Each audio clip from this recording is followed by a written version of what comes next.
So we want to introduce you now to the first of our fearsome four. And the first of the fearsome four is guilt, right? Guilt is the first one here. And when we're guilty, it's because we have done something wrong, or we've perceived that we've done something wrong, and that creates an emotional debt in our heart that says, I owe you. Mm-hmm. I owe you what happens, right? Mm-hmm. And when that happens, then that really throws the relationship out of balance. Mm-hmm. Excuse me. And it seems like guilt is something that kind of poisons your life, too. It's like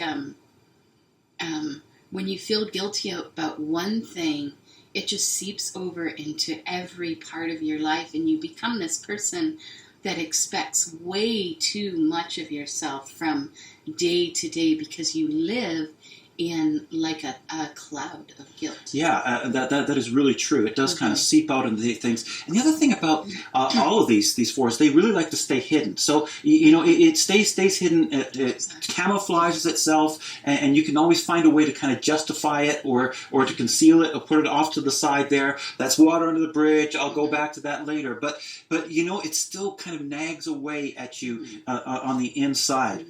And there's only one person that ever lived that wasn't guilty, and that was Jesus. We are all guilty of something. We've all made mistakes somewhere, somehow, some way. Yeah, and exactly. We need to know that Jesus has the grace for us. Yeah, it's sort of like that urban myth, and I know a lot of people like to quote it, but there was a story about Arthur Conan Doyle, who wrote to some of the key men in England, and just a note that said, all is found out, flee at once, and within 24 hours they were on the continent. And it's one of those things that I wish wasn't an urban legend, that it really happened, but it does illustrate the point that when we are living just life, we carry a debt of guilt with us through some of the things we've done.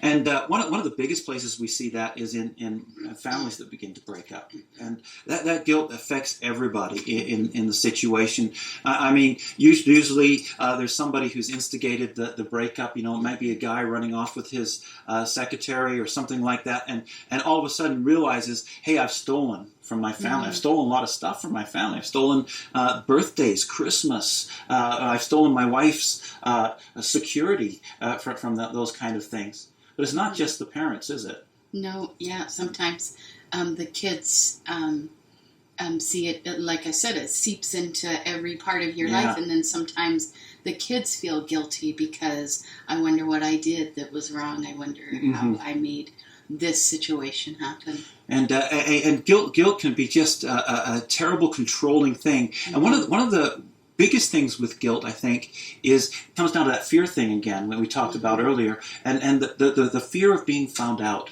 right? And the shame that goes along with that is really important. And guilt really uses shame to really push on people's buttons and help them close up, and so they never really deal with the guilt that's in their heart. Yeah.